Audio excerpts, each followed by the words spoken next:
Welcome to Cinematic Bible, exploring the Bible through the lens of cinema.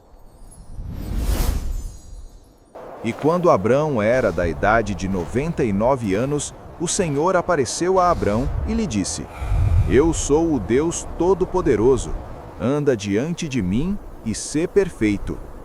E eu farei o meu pacto entre mim e ti, e multiplicar-te-ei excessivamente.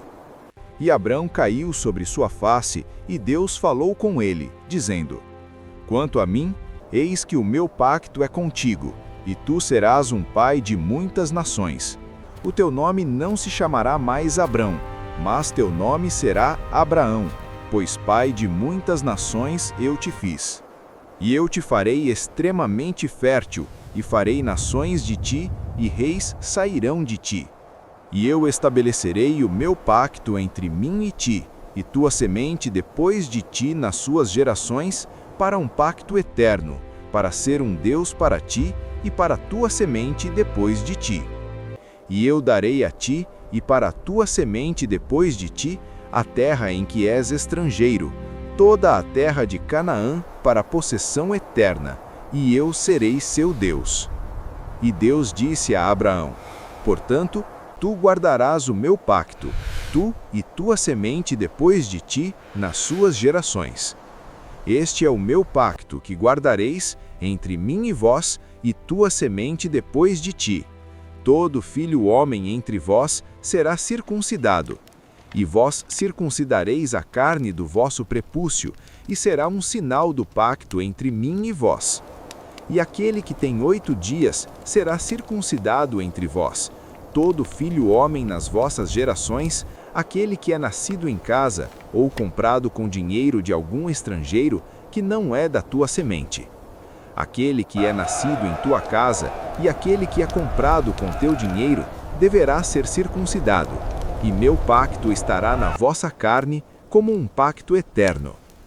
E o homem incircunciso, cuja carne do seu prepúcio não for circuncidada, esta alma será cortada de seu povo. Ele quebrou o meu pacto. E Deus disse a Abraão: Quanto a Sarai, tua esposa, não chamará seu nome Sarai, mas Sara será seu nome. E eu a abençoarei, e te darei também um filho dela.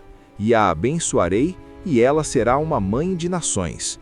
Reis de povos virão dela. Então Abraão caiu sobre sua face e riu, e disse no seu coração: Nascerá um filho àquele que tem 100 anos de idade, e gerará Sara com 90 anos de idade? E Abraão disse a Deus: Que Ismael possa viver diante de ti. E Deus disse: Sara, tua esposa, de fato te gerará um filho, e tu chamarás seu nome Isaque. E eu estabelecerei o meu pacto com ele como um pacto eterno, e com sua semente depois dele. E quanto a Ismael, eu te ouvi. Eis que o tenho abençoado, e o farei frutífero, e o multiplicarei excessivamente. 12 príncipes ele gerará, e eu farei dele uma grande nação. Mas o meu pacto eu estabelecerei com Isaque, que Sara te gerará neste tempo determinado, no próximo ano. Então deixou de falar com ele, e ascendeu Deus de junto de Abraão. E Abraão tomou Ismael, seu filho, e todos os que haviam nascido em sua casa, e todos os que haviam sido comprados com seu dinheiro, todo homem entre os homens da casa de Abraão, e circuncidou a carne de seu prepúcio no mesmo dia, como Deus lhe havia dito. E Abraão era da idade de 99 anos, quando ele foi circuncidado na carne de seu prepúcio. E Ismael, seu filho, era da idade de 13 anos quando ele foi circuncidado na carne de seu prepúcio. No mesmo dia foi circuncidado Abraão e seu filho Ismael. E todos os homens de sua casa, nascidos na casa e comprados com dinheiro de estrangeiros, foram circuncidados com ele.